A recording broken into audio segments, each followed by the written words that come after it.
Thank you for joining me for this review of The Claw of the Conciliator by Gene Wolfe.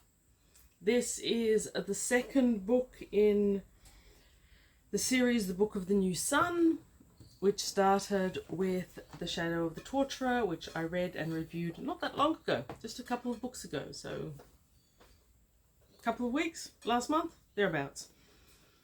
Thank you to Rob from Malspace, who has provided me with this Timescape edition that I would otherwise probably never have found in my lifetime. And it is a Timescape. You don't see Timescapes in Australia that often, so that's great. And it's got this rather out of focus, now I come to think of it. Rather good, though out of focus, image by Don Mates, who also did the cover for the first one. This one's a bit odder, to be honest. I'm not quite sure about that that mask that Severian's wearing. It looks very, I don't know, sort of, yeah, it looks a bit niche. However, good painting overall. Would hang on my wall if someone wanted to send me a copy. Haha, no, not going to happen. Okay, so this is the second book. It was published in 1981. It did win a couple of awards. It won the 1981 Nebula Award for Best Novel. It won the 82 Locus Award for Best Fantasy Novel and was nominated for a whole lot of other stuff as well. It does still have the stunning prose that I came to enjoy and expect in The Shadow of the Torturer, but I feel that the writing is considerably more inconsistent.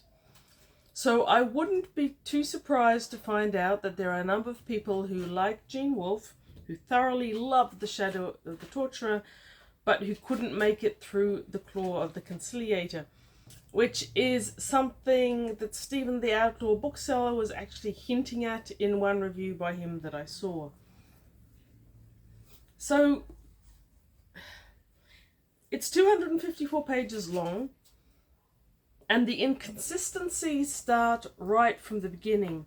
So when this book opens, Severian is in a pub in some small town, I think it might be called Seltos, but I'm not sure, accompanied by someone called Jonah,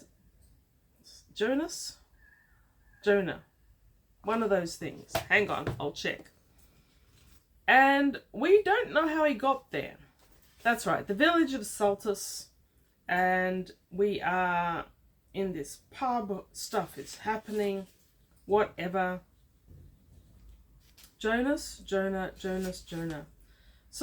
the thing is, when we were there, I couldn't see Jonas. There we go. Oh, Jonas, he lived in a whale. Not quite. Misquote. When we first started there, it was clear that Severian had been contracted by the village to serve as an executioner for two people, and with some torture thrown in on the side there, and that he's making his way with money earned in such a way. Once again, we've got a book that has a torturer, a journeyman torturer as the main character, in which there's actually remarkably little torture. Once again, we've got a torture scene. It's pretty mild in the beginning of this book, whereupon Severian, our main narrator, tells us that he's not going to put in any more, just assume that he made money along his way by engaging in his profession. Fine, I'm good with that. What I wasn't so great with in the opening scenes were I couldn't understand who this Jonas was. I couldn't understand what he was doing there.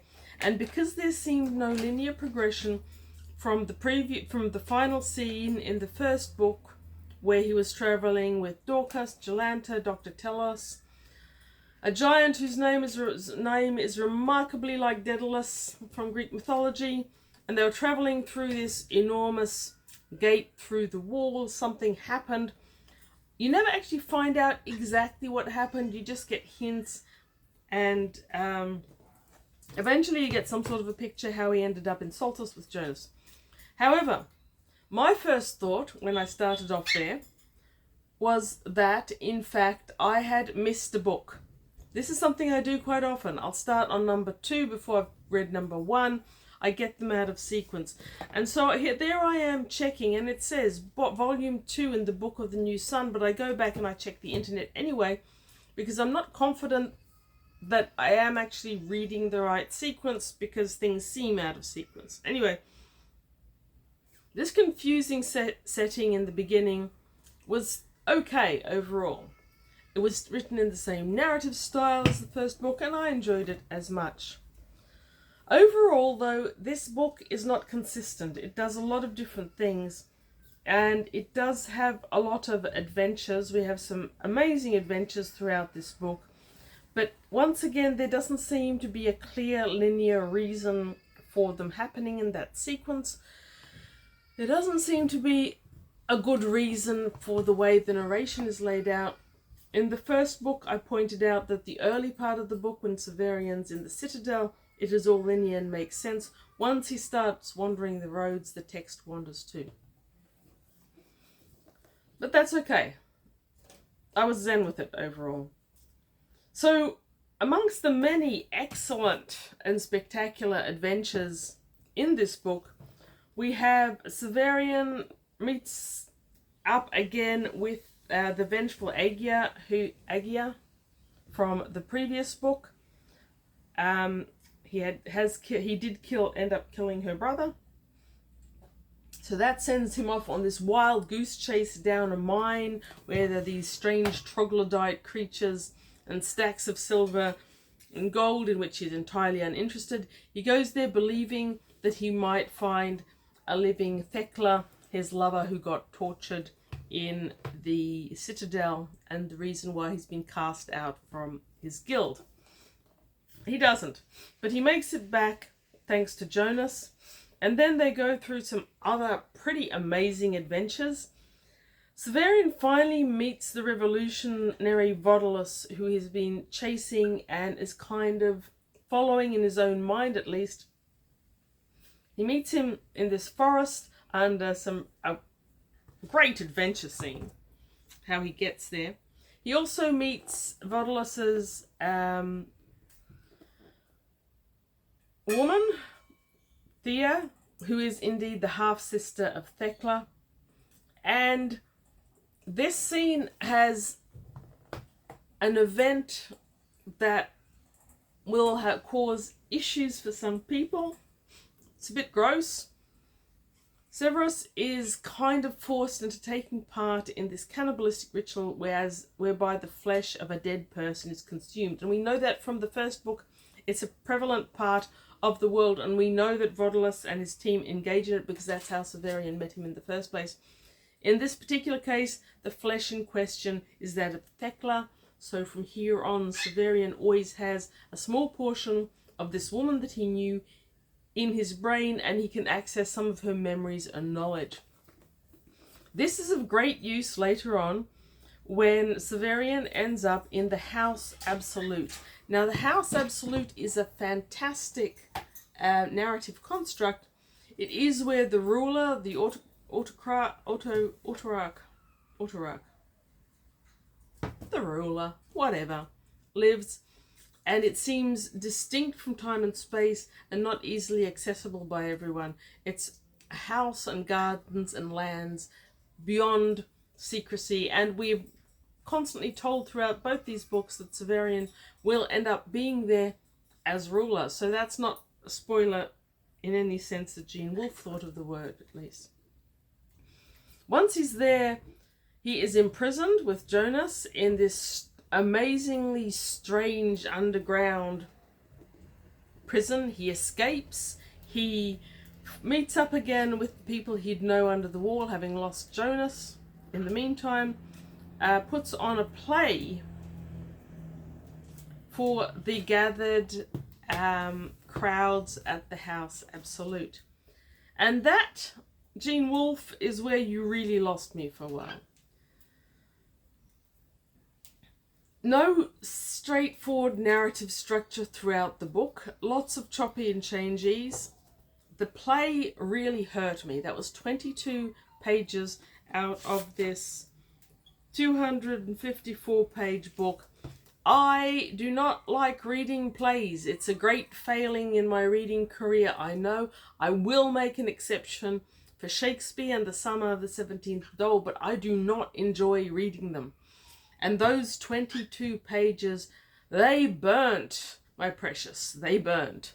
I did skim read at least, most of them. Had no idea why that play was even there. It seemed purposeless. At times I thought maybe Gene Wolfe was using the narrative of the play to let us know more of the back history of this world of Earth with a U, and this is instead of info dumping. I would have far preferred an info dump. I would have preferred reading 22 pages out of the book of Earth Cyclopedia, anything other than that play. It really, really grated on me. I did not enjoy it one bit. Earlier in the book, while they were in prison,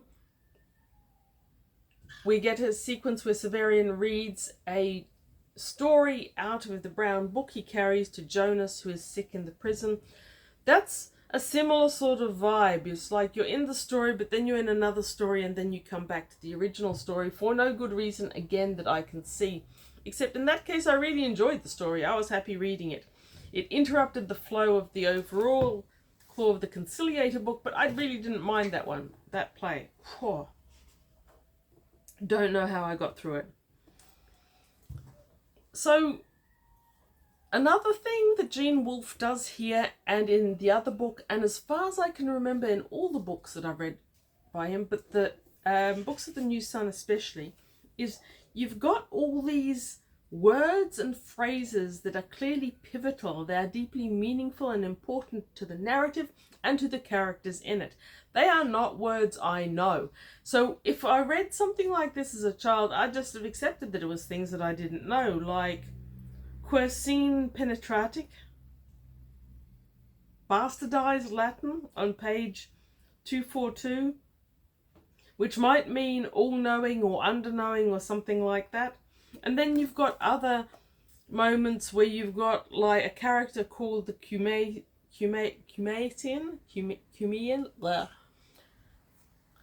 and then you've got the giant Daedalus. It's not Daedalus. I'm not going to try and remember the name. All of these things that creep in from Latin and Greek and stories and other mythologies are clearly meaningful and integrated by Gene Wolfe fairly seamlessly into the structure of his world. But a lot of them we aren't going to know what they mean, and while you may indeed learn more words in the English language or the Latin language that you've never encountered before, or you may meet old friends that you don't really often encounter, there's going to be a lot that you don't understand. If you are a reader who needs linear continuity and to understand the words and phrases in the book that you're reading, this may well not be your book. And I can't blame you. So, Merry Chip is another one of these words that may or may not be deeply meaningful and important. Early on in the book, we hear about destriers, which may or may not be horses. In the little appendices that Gene Wolfe includes at the end, we are told that destriers may not be horses as we know it. But Jonas, for example, is riding on a Merry Chip. Great name. It seems to be a shortening of one of the ancient words that were used for horses in proto-horses. I'm going to say Triassic, but I'm probably wrong about that. So you've got all these things. And the stunning prose totally reemerges in the end. The end of this book is spectacular. And if I'd ever had any intention of not continuing on to the third, which I didn't, that resumption of the beautiful, stunning prose and the narrative structure that's associated with a really good fantasy novel calls me back. There is, once again, all these interesting little insertions of technology that make it covertly science fiction as well as overtly for epic fantasy. You've got these bits of technology that we don't know how they work. The way in which Jonas vanishes is science fiction. I'm pretty sure 100%, and who Jonas actually is and where he comes from, which is a secret that's unraveled thin onion skin layer by onion skin layer and never fully revealed. There are other things, such as the means of changing the appearance of a woman so significantly. This is a spoiler, I'm not going to spoil. Taking one woman, changing her appearance so significantly that someone who knew her previously couldn't recognize her, and making her the most beautiful woman of all time. The way in which this is done appears to be magic, therefore fantasy, but when you unravel how it was done, it starts to sound more and more like science, which is science fiction. This book is full of things like that, and full of lots of other. It is chock-a-block full of stuff. This is a fruit salad crammed in of all the stuff that came out of Gene Wolfe's truly amazing and brilliant brain. So, The Claw of the Conciliator, I can't give it 5 stars out of 5 stars because I really didn't like it as much as Shadow of the Torturer. And that play, I'm not going to forgive that play in a hurry. However, it's a great book. It's much better than many other books that I've enjoyed, at least more. So the readability element goes up and down on that one. 4 out of 5 stars, no regrets. We'll be going on to the next one, but I definitely need a palate cleanser after this one. I don't know what sort of palate cleanser will come after this one, but in other news, tomorrow I'm going to Bookfest. There will be another video showing how my complete lack of restraint operates in the face of halls full of books. If you happen to be coming to Bookfest in Brisbane, Queensland tomorrow, and you happen to see me, you're going to have to wave at me. I'm going to be looking at books. Anyway, thank you for watching this rambling and wobbly review of The Claw of the Conciliator. Have a great day. Read good books. Like, comment, subscribe, only if you want to. Bye.